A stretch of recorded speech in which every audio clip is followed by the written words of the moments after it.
Hello all, welcome back to Current Affairs Settlers series. I'm Guna Mathivanan from Officers IAS Academy. In this video, we are going to discuss another important headless topic, that is Women Reservation.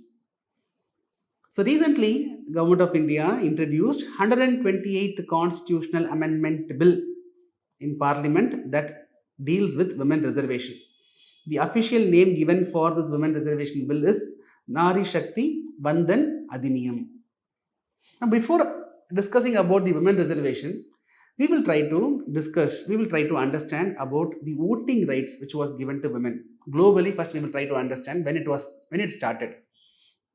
So, in 1800s, particularly in 1840s, in USA, there was women suffrage movement. The objective of the movement is to get voting right for women, right? Then it also went to UK. There was movement for demanding voting rights for women. However, though the movement started in USA, it was New Zealand which was the first country to give voting rights for women in 1893. So when did US give voting rights? US gave voting rights for women in 1920. What about UK? So UK gave voting rights to selective women in 1928.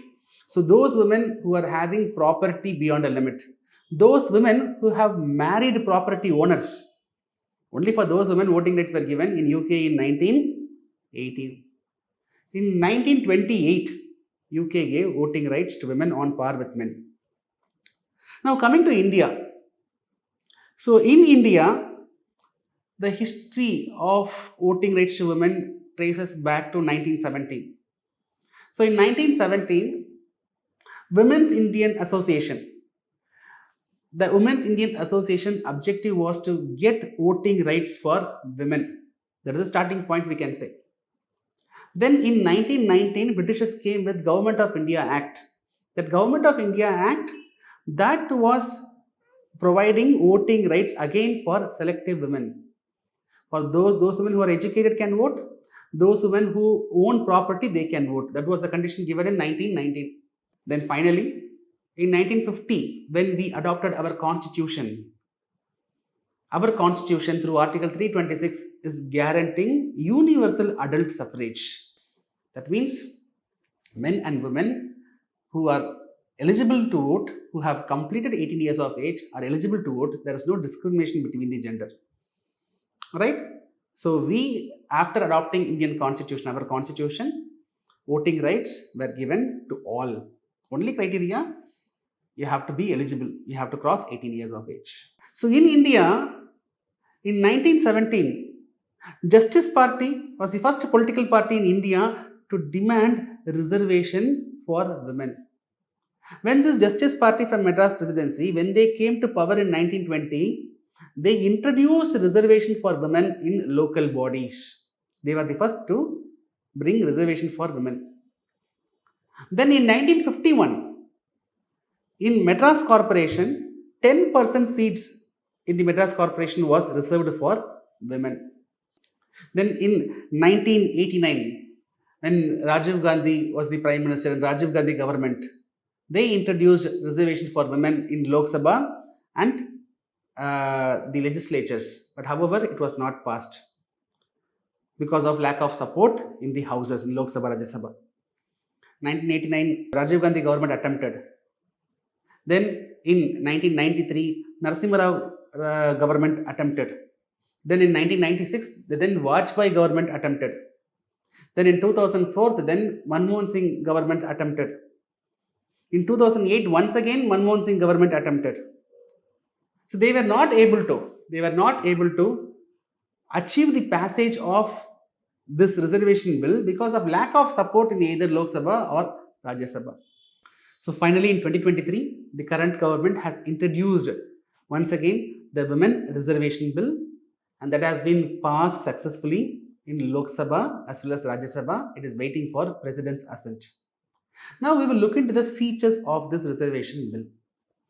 So this reservation bill says that 1/3 of the seats in Lok Sabha, in state legislature, and also in the National Capital Territory of Delhi, the Legislative Assembly of National Capital Territory of Delhi. So in 3 places, Lok Sabha, state legislatures, and the Legislative Assembly of National Capital Territory of Delhi. In these three areas, one third of the seats will be reserved for women. And not just that, one third of the seats among the seats reserved for scheduled caste, scheduled tribes. So for scheduled caste, we have reservation, we have reserved seats. For scheduled tribes, we have reserved seats. In that reserved seats, one third has to be given for women.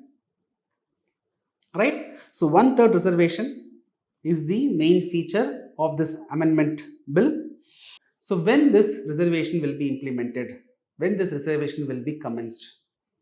Definitely in 2024 elections, it is highly impossible to implement this reservation feature. Why? Because the bill says that the reservation will be implemented only after conducting delimitation exercise. Now, what is this delimitation exercise? It is an act of redrawing the boundaries of the constituencies, MP constituency, MLA constituency. See, at regular intervals, the population is increasing, right? So we have to redraw the constituency based on the changes in population.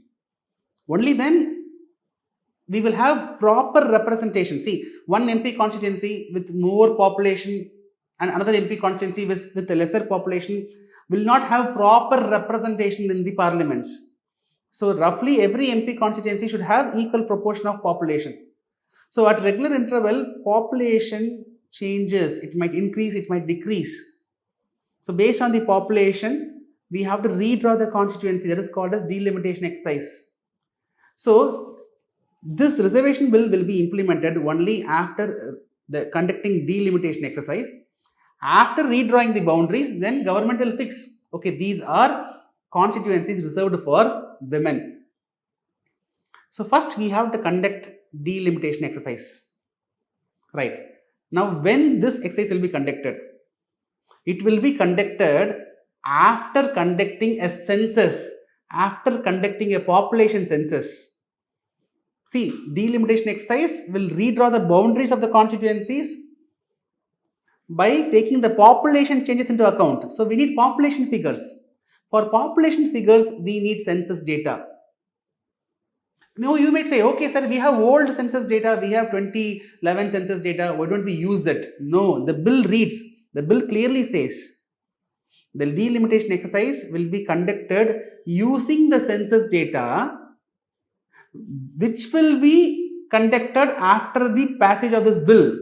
So the bill clearly says, first the bill has to be passed. After passing this bill, census data will be collected. And based on census data, delimitation exercise will be conducted. So all this will take time. So this reservation will be implemented only after this coming general elections. So it might most probably in 2029 general elections, we can see this reservation benefits implemented in Lok Sabha. Right? So this is the feature of the Women's Reservation Bill. Now let's look at some statistics. In the current Lok Sabha, we have roughly 15% of women representation. In the state legislatures, we have roughly 8% of women representation. Okay, what about the private places? The women participation, the female labor force participation, that is women participation in the private sector. That is the female labor force participation. As per the latest data, it is roughly close to 30%. So at least in private sector, we have some 30% representation of women. That too not in higher positions. But still there is a labor force participation. But in areas where decision making is crucial, like Lok Sabha, state legislature, the women's representation is very less. So it's high time that we increase the proportion of representation of women by reservation. So what are the advantages by giving this reservation? What will be the advantage? When more number of women MPs, more number of women MLAs, when they go to parliament and state legislature, then that will be the true participative democracy.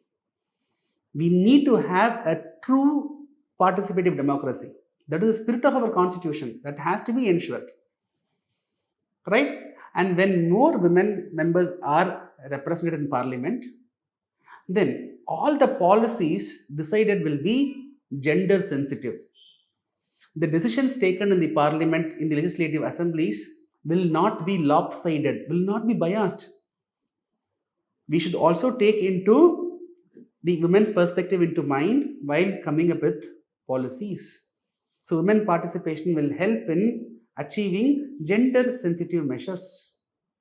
See, this helps in empowerment of women. See, 73rd to 74th Constitutional Amendment Act introduced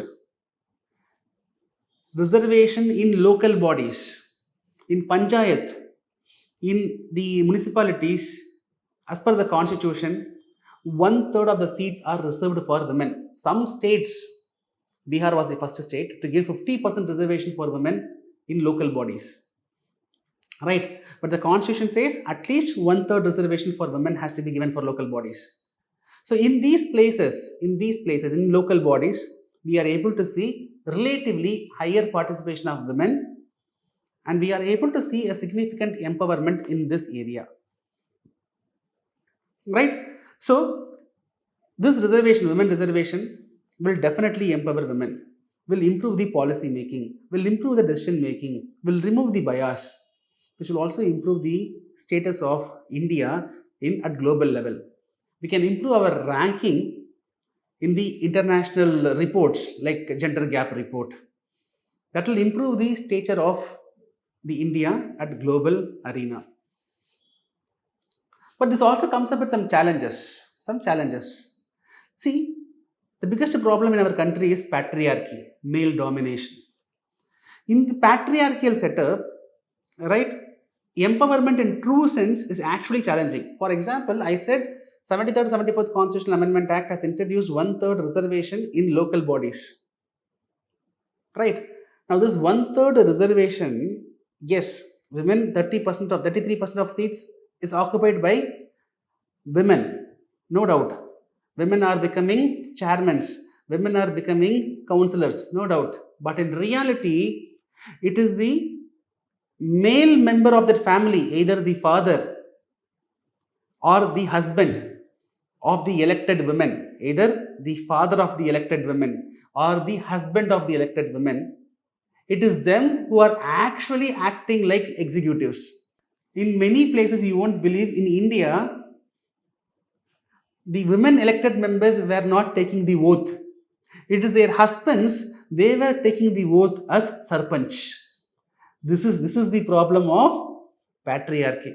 So without defeating this patriarchy, in true sense, ensuring that empowerment is not possible. But however, there is role model effect. Over a period, immediately, yes, it is challenging, but over a period, this is going to improve the women's participation in the politics. See, we will be having women ministers, more number of women MPs, women mayors.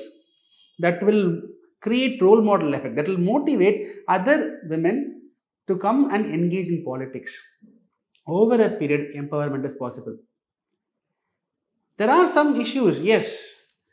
For example, some critics says that this is going against the spirit of meritocracy. Right? And this reservation as per the bill is given for 15 years. Later, if it is required, it will be extended. So some critics says, yes, it goes against the spirit of meritocracy. But however,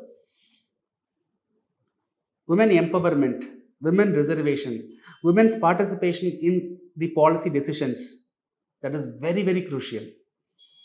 Right? So this bill is definitely a welcome step. So we have to appreciate, we have to cooperate. I hope the video was useful. So you can share your comments, any other advantage regarding this women reservation bill. If you want to add, yes, you can add in the comments. Or if you are finding some other challenges in implementing this or any other issue you want to share, you can give it in the comment section. Right, friends?